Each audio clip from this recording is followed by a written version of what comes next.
Good evening. This is John Warren, publisher of the San Diego Voice and Viewpoint newspaper, coming to you with our program from the desk of the editor. I always like to remind you that the Voice and Viewpoint is San Diego's only and oldest African American publication, serving 18 cities, unincorporated areas, 89 zip codes, and available over-the-counter, single outlet sales, and through churches, schools, and in a variety of places, because our theme is that a people without a voice cannot be heard, and we consider ourselves a voice of San Diego's African and African American communities. So we come to you this evening again with our open mic approach. Dr. Leonard Thompson here with us, along with our managing editor, Ms. Latanya West. And we have a lot of issues that are on the table before us. We just had an election in District 1. We have some insanity in Washington. We have the hands-off protests that the city of San Diego was a part of last week among the hundreds of thousands of people around the country. And we also have a new scenario where members of our African-American and Black communities are now deciding not to participate. So we're going to talk about all of those things. And if you wish to call in, it's 858-251-6111. Or you may go to godradio1.com. We will take your questions and your comments, and we welcome your participation in this discussion for the next hour with us. So, Dr. Thompson, I'll say hello, defer to you, and then we hear from Ms. West, and we can get the ball rolling. Well, good evening, everyone. Just excited to be with you here on this evening. Lots to discuss. The terror in the Oval Office and the shots that have been heard around the world. We got a lot to deal with, but, we're going to take it piece by piece. Latanya. Yeah.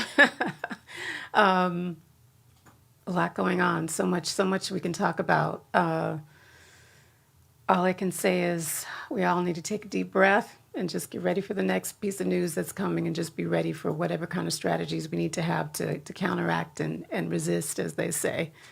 Well, Dr. Well, I just got to start off by saying, you know how they say you used to sell wolf tickets? Yeah. And you do a whole bunch of bluffing? Yeah. But you don't ever really hit hard? Yeah. I feel that's what's going on with these tariffs right now. There's a whole bunch of, I'm going to give you 90 more days.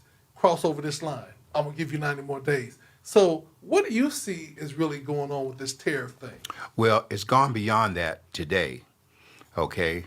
And that's why Trump's pulling back on some of the tariffs. But what he's doing is all of the money markets are acknowledging he's heading us toward a global recession, because everybody is interconnected, and he doesn't seem to understand that.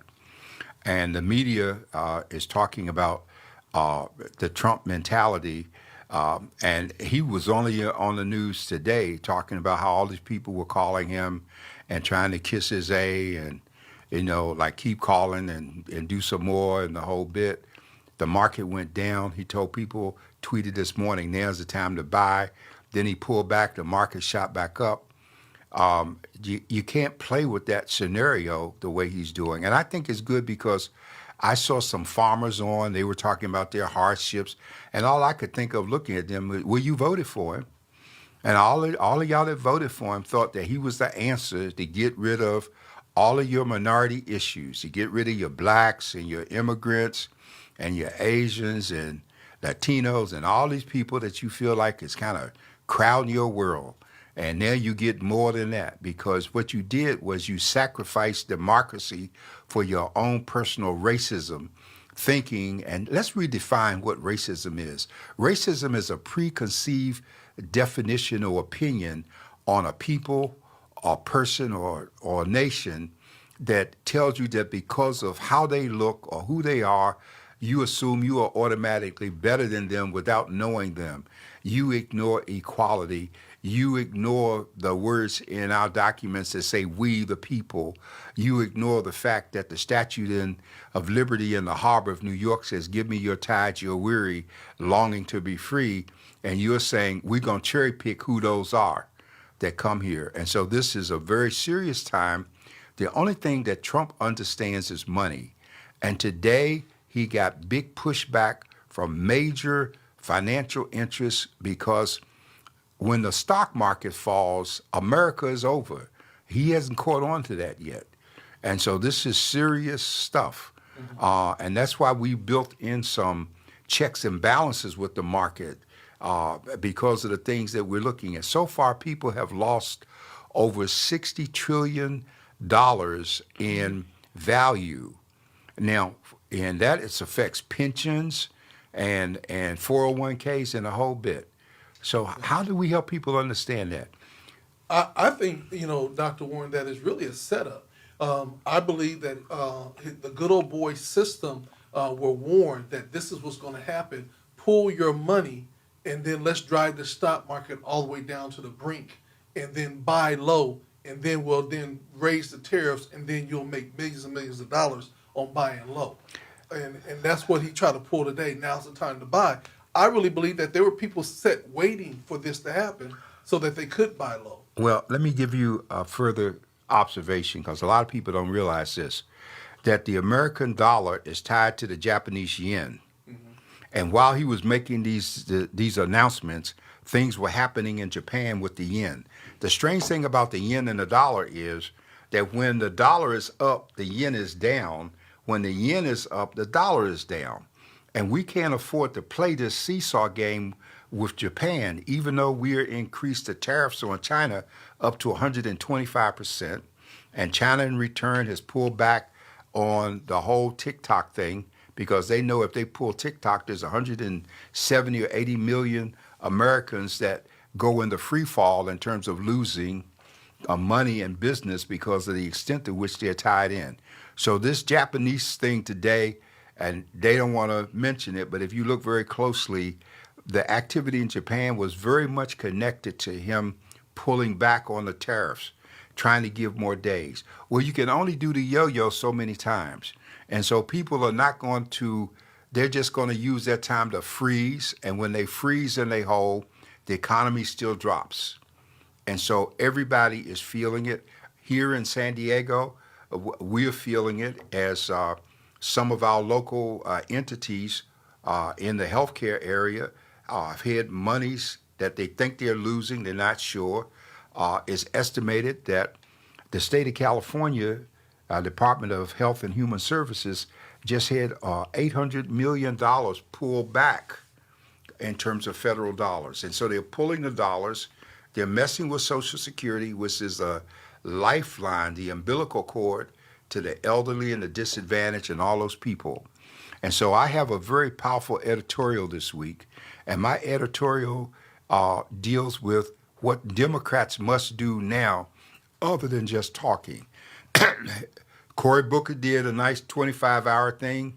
He woke some people up, but there's stuff that needs to happen. And I specifically say what needs to happen in the House of Representatives. Look at the fact that we have 213 Democrats and 218 Republicans. But look at the fact that for everything that Trump is doing, he is violating the Constitution and statutes referring to how tariffs can be handled. And so bills need to be introduced every day by the Democrats in the House. Well, somebody will say, well, what good is that? Because Mike Johnson is the speaker and he's Republican and they got 5 more votes than the Democrats. And if they vote together, then what can you do? Here's the key to why this needs to happen. Because in the House of Representatives, once legislation is introduced and referred to a committee, if you do a discharge petition, you can bring the legislation out of the committee and force the speaker to put it on the floor. The discharge requires 218 signatures to do that. If you introduce bills, you got 213 starting. You then create an opportunity for at least 5 Republicans to cross over.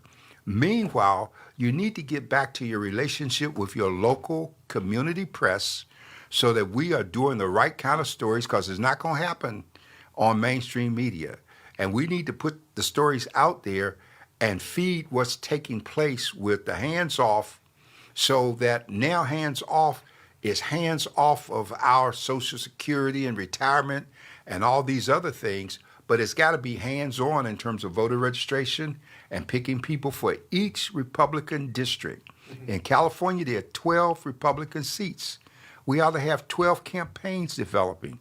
We did this 50 years ago in D.C. when we were trying to fight the Southerners, that's Dixiecrats, trying to control D.C. and not let us have home rule.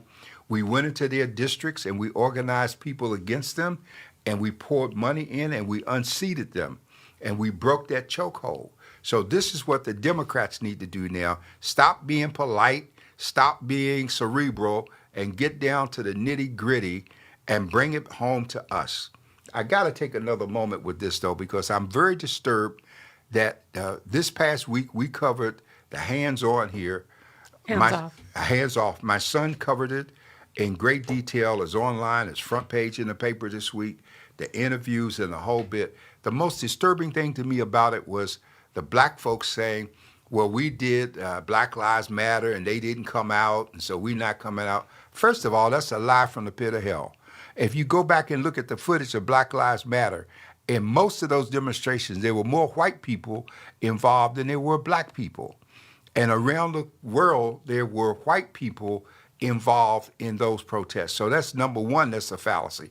Number two, we've got to break this welfare entitlement, lazy nigger mentality that says we can lay back, we've been injured, we ain't gonna do nothing, we ain't gonna participate. You deserve to suffer every inconvenience you have if that's your attitude. And if you do that, then you're gonna be in the same boat with Roger Redneck and all his cousins who voted for Trump, and now they're getting screwed. The farmers are getting screwed. The soy can't sell. They can't move their products. And we suffer along with them because we are part of it. Statistically, it has been proven that with what's happening from the administration's executive order attacks, that black people are, at the moment, appear to be suffering the least, but that's not a valid statistic because we were already suffering before it started. And so these are the things that we need to talk about, folks. You need to get off your butts. You need to pick up a pen. You need to get out and march. If you see a protest, join one. John Lewis said, get in good trouble. Good trouble is getting out there where you need to be out there. And so I needed to take this 14 minutes to stress this because a lot of people are listening and laid back, having your margarita and your whatever you're drinking and you chilling. Well, you need to unchill and get involved in what's going on here. Well, it kind of reminds me of what happened in 2016 when Bernie Sanders supporters got mad about what the Democrats had done at the convention, backing Hillary in whatever ways they ended up doing that, and Bernie Sanders didn't become the nominee. So they just decided they were just going to have a fit and not vote. And look what happened. We got Trump. And now I empathize with the complaint because they're saying, you know, we've been on the front lines and this is not our fight and the white people need to stand up and solve this problem. We can't solve it for you. We've been on the front lines. But it's kind of like, okay, wait. What we've dealt with is nothing compared to our ancestors. Nothing. Thank you. You know, slavery, Reconstruction, Jim Crow, et cetera, et cetera, et cetera. So this little bit that we've had to deal with in our lifetime, my lifetime, is nothing. And in my opinion, Black Lives Matter, that was important. But this goes even beyond Black Lives Matter, in my opinion, because we are in an existential crisis. We are not in normal times. This is not the time to sit out. This is just not the time. You could be pissed, you can be mad, you can bring up the issue, but that's where it ends because we're all in this fight together, all of us. Well, and I think that one of the things that we have to be very clear is that this is not a argument of Democrats and Republicans. It's really about argument between people that want to see our nation continue to be here Exactly. or our nation go away. Again, you're here and you live in the United States. And by you setting out and saying you're not going to vote or you're going to do that, basically you are literally giving over the control of this nation to those folks that are committed. If you ever notice, when people have a sixth sense of their reality, they are fully committed all the way through. Mm-hmm. You know what I'm saying? It don't matter if it rained. It don't matter if it's hot. When they're committed, they are totally committed. They so committed that they get tattoos on their face.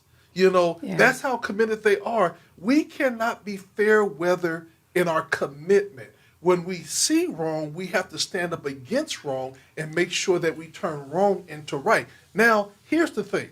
The thing that I want people to pay attention to is that, and I applaud Donald Trump because he is an equal opportunity disappointment across the board. Don't matter if you're black, white, purple, or green. He is going to make everybody a victim for his victim mentality. Just think about it. We had the federal government was supposed to be one of the most reliable jobs in America. And now all of a sudden, all those folks that have been serving and said, bring Trump back and everything like that, now they don't have jobs.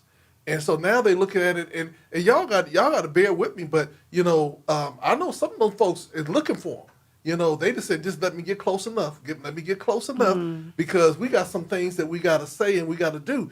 So my biggest thing at the end of the day is everything that is happening is because of lackadaisicalness of the American people, not just black people, but American people as a whole. They lost their conviction and they got out of the fight, and now they're complaining because now they're getting hit. And they're just too comfortable. We're so fortunate in this country. I think people. We're following a historical pattern. If you study sociology and anthropology, this happens with countries. This happens with civilizations. They get comfortable. For Rome, it took 400 years. For us, it's only taken 250 years Right. To make this whole thing what it is. You see, Yeah. we in the Genesis, it talks about Joseph's time in Egypt and his saving the nation and all the things that he did. But then it gets down there after Joseph, and I always love these words. It says, and there arose a Pharaoh that knew not Joseph. And so when we don't know history, and most of us have let our kids skip the history, I cannot get my kids to understand the significance of me picking cotton as a child in a white man's field all day in the sun for 75 cents. They can't relate to that. I can't get them to relate to being in the South and going down the street and there's a water fountain that's colored and another one for whites. And I'm wearing the uniform of this nation and we're supposed to be in a democratic period, but we still got the signs up and we still practicing. And Trump's goal is to turn the clock back prior to Reconstruction if he 1800s. Possibly could. He would have us slaves. He's taking. I believe it. He's pushing to If he take the got away books with out. it. Look at Hessler. Went to West Point and make them take Jackie Robinson and all these things out that were a part of it. They're bringing back the statues, the Confederate statues that were taken down, and they're still trying to do the book thing. But the one hero in all of this, I believe, that people should be conscious of is the governor of Arizona. And the governor of Arizona has set up a special website, especially with Social Security and everything that Trump's done that's a violation of law. She has filed lawsuits, and other attorney generals have. Now, we got a little concern here because the Supreme Court seems to be following Trump's playbook and doing what he wants. They upheld the probationary terminations, all right? I don't look at as it was wrong in terms of the way it was done, but probationary by itself as a matter of law is a condition that you just can't argue against it because you didn't like how it was done. So, but there are enough other cases. There are over close to 200 and some cases pending right now. And I need to see action that challenges Elon Musk. There is no legal authority for what he's doing. I need to see action challenging this fiat by executive order, which they tried to hang Obama on when he used an executive order. I see right now we need to be concerned about this love affair between Trump and the oligarchs. And now I see what? Netanyahu comes all the way over here to meet with Trump. I think it's very interesting if you remember that the International Court has a warrant out for his arrest. But it's also interesting to let people know that the United States is not a member of the International Court. Isn't that interesting? And so we're one of the nations that just ignores what's taking place. What's going on right now in Gaza is genocide. And the very fact that they have cut off all food, water, everything since March 13th or something, and that they killed another 24 people. They intend to kill or drive out the remainder of the people that are in that area. And I've said for the past 6 months that the goal is to make Gaza a parking lot. And Trump wants to be in cahoots with them because even though they laughed at it on TikTok, he really has plans to build a Trump resort where Gaza is, because Gaza is prime real estate close to the water. Okay, and so we're sitting back acting like these things don't impact us, folks. Because we're distracted, Dr. Warren. Yeah, but we have By to design. we have to be able to look at more than one thing at a time, and we are being anesthetized. And the tragedy is, and we've seen it here. I've seen it in San Diego in almost the 40 years I've been here, that people don't want to get involved until somebody comes after them. When you try to get them to come help other people, no. And that's why last week was so significant. The 12,000 plus people that turned out here that joined the hundreds of thousands of people across the country protesting without incident. I think that's very, very important, because George Stevens used to say, here in La La Land, if people can get a taco, they're okay. All right, because the beach is warm and you ain't got to get too cold and you can find a place to sleep. But we need to wake up now, and I'm afraid from where I sit that the wake up only comes as a reaction for most of us after things have been taken away. The money, the jobs, the grants, the whole thing, all of this stuff. Speaking of which, it's very significant what happened in the District 1 supervisorial race. I suspected John McCain might win, though I had forgotten for a moment that he grew up in Chula Vista, city council, now mayor, probably school board. He's just high school, his wife, they were high school sweethearts. They raised their kids there. And what do they have in Chula Vista now? One of the biggest things they have in Chula Vista opening next month is Gaylord. That Gaylord is a major coup for Chula Vista. But he'd also seems to have forgotten that he had Eastlake there. Because, 40 years ago, Gaylord didn't exist, Eastlake wasn't there, and Chula Vista was going north-south, and it had to stop at San Ysidro, which was still is City of San Diego property, and north, it couldn't come north beyond National City. So they had to go west. So now we have all of this.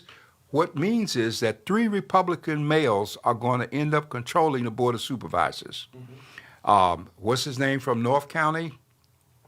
The one from East County, their names will come to me in a moment. And now John McCain, and I can see that happening, which means that Monica and Tara Lawson-Rima, as Democrats, are going to become minorities, and they're not going to be able to stop the march that's probably going to start. Well, if you look at the numbers, Dr. Warren, do you think that now that it's going to go to a runoff, that the Democrats that were split, and especially the Latino vote that was split, will now go behind the candidate and then make her stronger and actually pull her head? I don't think so. I think that the white wave is going to come in. The white wave is more afraid of the Latino element than it is the black element, okay? And we've seen that before. And I think specifically of what happened 19, 20 years ago, Charles Lewis, okay, Ralph Nzunza, and what's his name, who is now president of the Employees Municipal Association, and also chairman at this point of the Port Commission. Now, when all 3 of them got indicted, it was because there was a wave going south, and they were trying to do a Hispanic wave. They had National City. They were trying to get Chula Vista, and they thought that Ralph was going to replace Juan Vargas for San Diego so that they could have a Hispanic wave. Well, what happened? All 3 of them got indicted, okay? Of the 3, Ralph's the only one that went to jail after appeals and the whole bit, okay? Charles died, and what's his name? It's come to me as I'm talking. What happened with him, his family was connected in terms of La Jolla, and what happened with him, I've never seen happen any place else in America's judicial system. These people were convicted in federal court, and the judge in the case came and reversed the conviction and let him off, and the U.S. attorney didn't file a challenge. And now here we are 20 years later, he's a respectable, upstanding citizen of the community like it never happened. And the others are gone, you see. So San Diego, you would never see all of the hands that are moving the puppeteers. It's behind the scenes, and it doesn't have to become visible. And it can move. And so we have all of this going on. I'm probably saying a lot more about it than they would like to have said. But we need to wake up and understand that we can no longer afford to be in our little separate corners. And the people who come here, we get so many black people that come to San Diego. They get a good job offer, the sunshine, and, oh, this is great, America's finest city. And you get here and you forget you're black. But they didn't forget you were black when they brought you here. And so what happens? You give up what you had, where you came from, you take a contract, you get here, and then in short order, for some reason, you get terminated. Now where you going to go? Okay? This is reality. And so if we spent more time talking to those who come before us, we could avoid some of the pitfalls that come. I'm sorry, Miss West. You look like you were just busting with something you want to say. No, I'm listening. Well, I want to ask the question in the sense of the election, that's the supervisory election. How can we win that election? You know, even though there's the right that's pushing very hard, what's the strategy of winning it? Because I think it's still winnable. Well, that's for the Democratic Party to decide, right? Yeah, but they might need some wisdom from someone else because we haven't been successful. Yeah. Well, No, you gotta have the will to one win. caller just gave me the name. It's Michael Zuchet. Okay. Zuchet is the one that's president of the Employees Municipal Association. He's the one that's on the port. He's the one with the family anchored in ties to in La Jolla. And what's so interesting about the Zuchet scenario, I remember 20-some years ago, or whenever it happened, I was doing KPBS with Gloria Penna. And Gloria is a longtime resident of La Jolla. And I remember when we were discussing it before we went on the air, and Gloria made a prophetic observation. She says, whatever happens is going to go away. And San Diego has that capacity to make things go away. Okay? So it's a matter of just paying attention to trusted sources to find out the issues and just keep tabs on what's going on.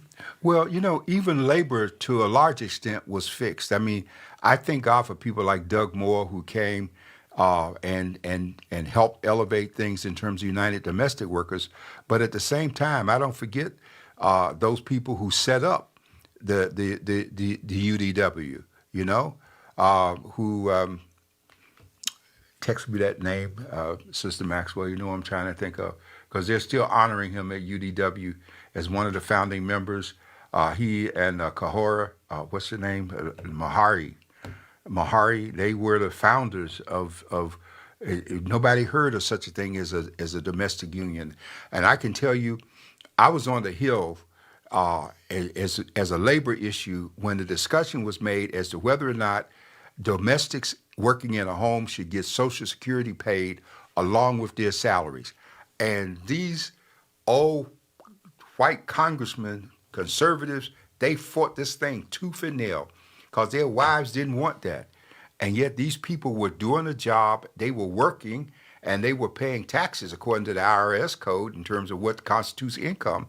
And so they got it passed in terms of the benefit that come. And those people, many of the day benefiting, and they don't even know. It's like 2 generations later. They have no idea what a battle we fought just to get Social Security deducted for them. And I think it's very significant that the court is moving to block the Doge group from getting the IRS information so that they can look at it and go after immigrants, because so many people had fake Social Security numbers. We knew that, But we let it happen because we knew as long as they had a fake Social Security, money was being paid into a trust fund that was headed toward depletion, but that they would never be able to collect. And Okay. did you hear that now the IRS chief, I'm not sure her exact title, but she resigned because Doge is asking for information on those very people in order to target them for immigration or deportation, I should say. Yes. So, So the thing is that as we're looking and we're moving forward, the game plan, because I think that consistently I tell people that we can talk about what's wrong, what's not Exactly. happening, but also there has to be a clarion call for the game plan, and it's not just read, it's not just go to a protest, because some of the protests, I'm sorry, I'm not going to go to some of the protests because it's, some of them I just think they just protesting with no vision. It's just numbers, you know what I'm saying? I can do more in other platforms that I have. But what is the game plan moving forward? Like with the San Diego Voice and Viewpoint, you all have a specific game plan of putting out information, and you're also suggesting read us to get the real news. You know what I'm saying? Read us because we're not going to be governed by who's in office. We're not going to be governed by who's paying or taking out advertisement. We're going to give you the truth, the whole truth, and nothing but the truth. So that's the game plan. Read something that's going to give you the truth and not propaganda. What other game plans should we be sharing with people? Because I really believe that a lot of folks are lost. well, that's what I was going to say. I think some of it is just connecting the dots, right? Because we're all so distracted trying to survive by design. And then it's like, okay, this is happening over here, but how does that affect me personally? And I think having the dots connected is helpful because it's still somewhere out here. And I think whatever's going to be coming down the pike that everybody's seeing when you turn on the news, it still hasn't completely hit. Who knows how much longer that will take? 2 or 3 more months, 6 months, or what have you. So it's still not. For the people who are paying attention all the time, we see it. We saw it before the election, even in November. But for everybody else, they're just like, la, la, la, la. And then they're the ones who either voted for him or ended up voting for him. They believe the lie, the propaganda. They drank the Kool-Aid, as I say, because they see him as this. They think of him as the apprentice. I think he even sees himself playing the role of the apprentice. And you're fired, or you're fired. He's like, but people, it's not hitting, the dots aren't connected, so it's hard to say, right, what's the strategy, especially if you don't even realize what the heck is really going on and what's at stake. And I think one of the main strategies is stop looking at what's happening right now and look at the election that's coming up. Yeah. Who are we Exactly. going to run? Who are we going to replace? Who are we going to? What seats are we going to grab? But people have to vote, though. That's the thing. But here's the thing about it, and I want to be really honest. But who do they vote for if everybody that is running is crap? Yeah. We have to start literally trying to find some worthy opponents to go for. But when you say we, who are you talking about? Right? Well, let me I'm help. talking about everybody who's party disgruntled, or- everybody who's disgruntled right now. Because we could do a whole bunch of talking, but when we come down to putting up folks for election, they're like, well, why don't you run? Well, no, but there's something else has to happen before all of that, folks. You see, there are two things that's different today from what happened in the 60s and the civil rights movement, in particular, Southern Christian Leadership Conference and all those things that got involved. Number one, people understood who the enemy was. They understood the extent that they were suffering in terms of limitations. People understood that, okay? But they were also willing to take time after they got off from work. They were willing to come out to the church in the evening and to sit down and engage in discussion groups and planning sessions. Not a whole bunch of people, because if you go back to the reality of what happened with the march, there were not people waiting all the time. It was a handful of committed folks who understood what would take place. As today, we're so much better off because we have so much more information and we're so much more educated, but we're also so much more docile because we have been tainted by the illusion of having arrived, and we haven't. Yeah. And so, 25 years ago, we had the Million Man March. After the Million Man March, everybody went back to their cities with local organizing committees, LOCs. I opened the Voice and Viewpoint. I let them come in and meet every week. That fizzled out after about 4 or 5 weeks. Well, we ain't doing nothing. I ain't coming. I'm not participating. But let somebody fire you on the job, let them call you nigger, and here you come running to the paper. I've been abused. And so my response is, so what have you done for anybody other than yourself? Okay?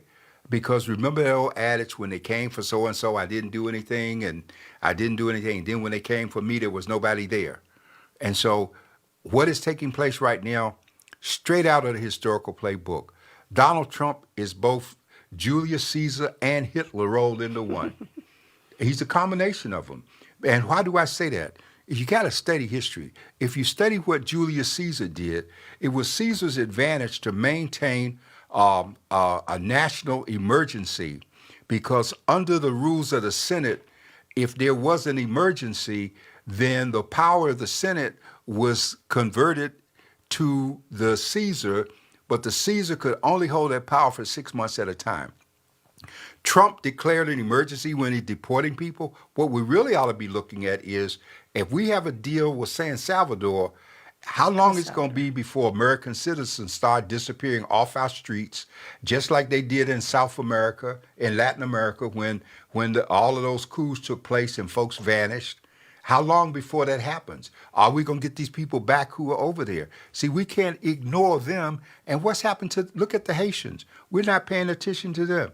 The Haitians are being deported back to a war-torn country that the gangs rule, that even when Kenya offered to send a military force there, peacekeeper, they had to pull back because they didn't have enough. The gangs, the street gangs had more firepower than the peacekeeping force in terms of it. And so we're acting insulated from this stuff because we don't want to miss our program. And I got to listen to the latest rap while I'm driving, bopping my head, and I don't want to get serious about anything, and I got to get high, and all of these are the tranquilizers for the masses. They're distractions, and it's going to always be less than 20% of us who fight the battle and carry the torch. Always going to be less than 20%. I want you to remember when Thomas Paine was writing the Crisis magazine back at the beginning of the Revolutionary War.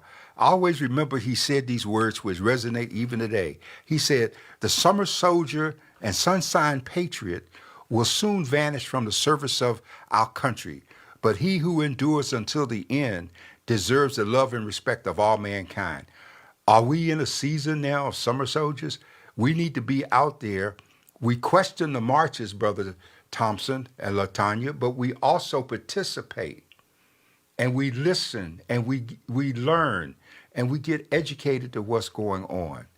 That's what we have to do. And so I know I'm preaching to the choir, and I'm hoping that somewhere out there listening in silence there's somebody that's going to wake up, and get up. Because, I remember... think people are waking up. I think they are. They're knowing that something is definitely not right, for sure. Well, I want to, just going back, there's a comment that says, "But y'all don't pass the baton." And my whole thing is, and I want to say this very clearly, pass it to who? That's right. You can't get the baton if you ain't standing Because so many times we're passing the baton is being dropped. Sometimes the baton is being thrown back at us. Sometimes people don't want to take the charge. So my whole energy is there are, and I want to say this because I don't want us to generalize or just say that everything's that. There are a lot of people out there that are trying to pass the baton, but there's nobody willing to grab the baton because of the weight you have to bring to carry the baton. The baton is not a light thing. When you get past the baton, it's a very heavy thing. And how do you carry it with dignity and yet respect? There are a lot of people that want the baton, but have no background on what the baton is the importance of the baton. So you give it to them, and they sitting up there juggling with it. They tapping it around. They don't know what to do with it, and then they wonder why people are looking at them like they're crazy. Well, also, why do they want the baton too? Is it because they're just wanting to say they have it. You know what I Well, mean? It's like you know there's what a you all are real missing commitment. in this discussion. What you're missing is that if people haven't been prepared for the baton has no significance for them. Okay, and you see, the black folks of yesterday understood that whatever happened to them happened to all of us. When Jesse Owens ran in that Olympics to embarrass Hitler, he did so for all of us, and he paid the price when he came back home because nobody would give him a job in terms of what he did, okay? Today we have young people who are smarter, they're educated. Uh, Joe Louis, when he fought Max Schilling, people were glued to their radios. Wasn't no television in those days. Black folks were pulling for Joe. And Joe worked and fought his heart out. And all the money that he made, he died broke, okay? When the guard, I forget his name, at Watergate, doing his job, found a tape on the door, called the police, and they caught and busted the whole Nixon thing. You would have thought he would have been a hero. He died poor, living in a little shack on his mother's property in Georgia without running water or electricity because nobody would hire him. He was blackballed for the good deed that he done. But the difference is that people were doing what needed to be done as opposed to now the first thing we want to know is what's in it for me. And we have to go from self to service if we want to be concerned about all of us surviving. Yeah. And I want to say this because I want to address the issue because I'm very apropos by saying this. We're consistently passing the baton. We're consistently mentoring and teaching, and we're consistently giving people an opportunity to run the baton. The baton is picked up by a lot of us when people drop them and leave them, and there's nobody doing it. So then we have to pick it up again. But anybody who has the spirit of service, anybody who has the spirit of work, anybody who has that spirit, we're always there trying to give them an opportunity. A lot of times people want the opportunity, but they don't want the responsibility. But we still give them an opportunity. So I want to say this to consistently say that people are not holding on to the baton. They're giving it away to people, but then when they drop it, somebody says, well, who's going to pick it back up? Who's going to pick it back up? GOD Radio came about because the baton was dropped, and we had to pick it back up after we had placed the baton several times in other places. And so I want to say it consistently that no more victims. We're not a victim. We got to still stand up and say, what is our role and what is our responsibility? And as we start taking our role and our responsibility, and I want to say, even when people hurt your feelings, even when they are disrespectful, even when they do you wrong, do you still stay on the course of your assignment, or do you give the assignment back because you want to take your toys and go home? That's what's the issue that we're facing in America. So many people are taking their kids are going home or saying, oh, well, I'll just start my own organization again. So then we're still not as effective because we should be stronger together. Well, that's very true, Dr. Thompson. Let me say in fairness, because I don't want to omit the good deeds of like Black Men and Women United, the people that we work with every day, the volunteers in this city that give tirelessly. We honor them every year doing Gold Coast. We select people and we recognize them for what they're doing. And the 99% of the people we recognize are doing what they thought needed to be done. They weren't looking for recognition. They didn't want it. It's just like Mr. Brown. In a couple of weeks, he's already given away 1 million books, and he's still out there. Even his health is not great. Still collecting books for distribution to kids, and kids of all colors come to get those books on that morning in terms of that giveaway. We've had some real good people here. I think about the Wilsons and what they did in terms of feeding people for so long, in terms of all that they did. And I think about the family with the Juneteenth history celebration, the things they did to bring culture here and to keep things going in spite of how they looked. And so I think about people like Reverend Amos, who there wouldn't even be a New Creation Church today if it wasn't for him when he started over there on Lisbon years before they even moved and began to grow and all of these things. I look at Pastor Stewart's church and think about how Reverend Manley started that little church around the corner. We would have never thought that what he started there and that what he put together over on Darby Street would have grown to be what it is today. So we don't always live to see the results, but we need to sow the seed so that it can give, it can grow. The Bible says, one man planteth, another watereth, but God giveth the increase. And the increase does not always come when we expect it. In our lifetime, I know I've been probably more verbal than I needed to be, but my mind goes back as we're talking to the first March on Washington. 250,000 people who came in their Sunday go to meeting clothes on a hot Saturday, standing out there in the heat. Those people could have never thought that in less than 60 years, we'd have a black man as president, okay? A black woman as vice president, blacks as ambassadors, and all of the things that black people have done, blacks as members of Congress when they broke through all of the barriers and stuff. And so it's not over. As they said before, the Latin phrase that goes is "a luta continua." The struggle continues, and we have to decide that we're going to be a part of it while we're here.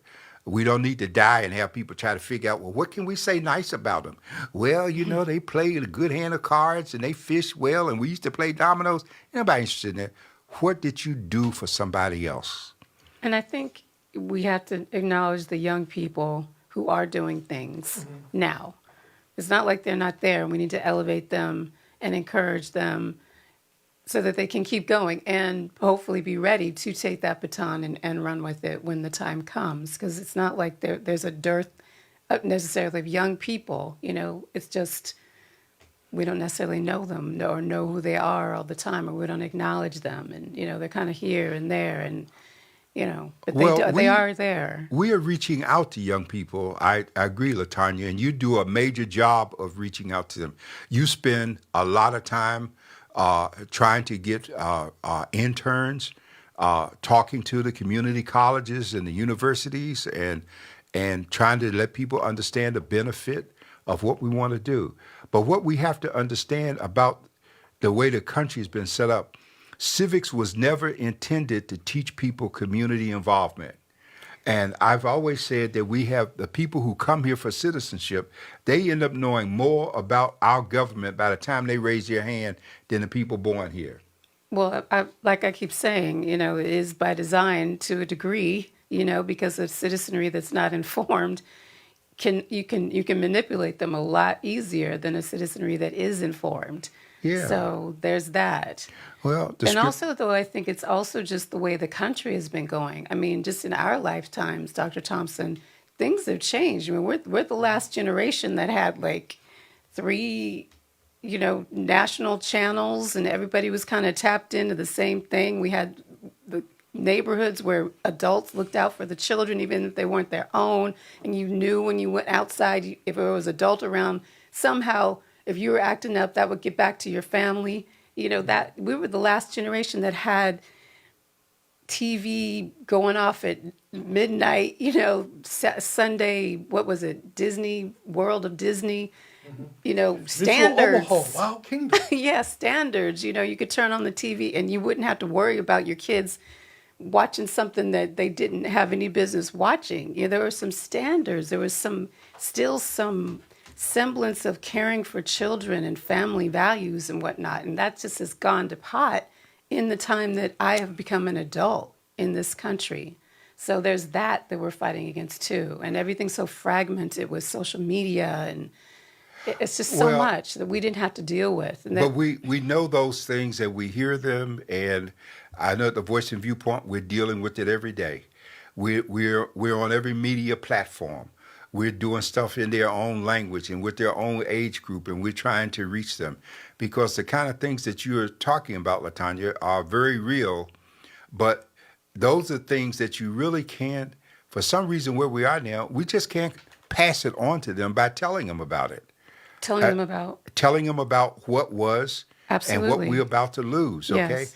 That's why when I was a youngster and my grandmother didn't have to because she was comfortable, and in her 50s, she put herself through the experience of taking me out to a cotton field daily rise at sunrise, get on the back of the truck, ride out to the master's plantation, pick cotton to sunset, come back home tired, and drag that set through the aisles of cotton, where I saw Bro Rabbit, Uncle Remus, and all kind of elements that I hallucinated while I was trying to pick that cotton. It's hard to convey what took place, and I think the two things that ought to be mandatory viewing for young people today. One is the Butler, the beginning of the Butler in terms of what happened in that cotton field, and the other is the Help in terms of what we work for. Okay, I remember my wife telling me when she got her first babysitting job that she only got 25 cents an hour. Okay, and my mother working for $1 an hour, eight hours a day for $8.40 bus fare. Okay, here we get more pay raise now. The people coming to McDonald's get $20 an hour. Okay, and they're complaining and don't want to work. Okay, because they haven't been trained in terms of a work ethic. So I blame the parents a lot. And Benjamin Franklin says something that still concerns me, and it's kind of might be a harsh statement, but when he wrote Poor Richard's Almanac, he made this statement. He said, "Experience teaches a dear school, but a fool will learn in no other." And I think it's a fool to know better, to know what you need to do, and not do it because you're not getting the personal benefit that you want from it. Adam Clayton Powell used to say, "Ignorance I can understand, but stupidity I can't tolerate." And I don't think we make excuses for people just because they're black. Isn't this week, isn't P. Diddy's trial supposed to be going on this week? It was supposed to have started. I'm not for sure. And some people were complaining that he didn't get bail, like a white guy who was a pedophile got bail and stuff. Yeah, but P. Diddy was witness tampering all the time that he was in jail. That's a federal offense in and of itself, and threatening people. So we need to be selective in terms of who we support, how we get involved, but more than that, we need to get informed. And that's where Voice and Viewpoint and GOD Radio come in. And it's not going to be always fun or sexy or any of that. It takes some effort. It takes some intention. And I'm saying that about myself, too. And I work in the media, because at the end of the day, I'm tired. And I want to just go home and sometimes just turn things off.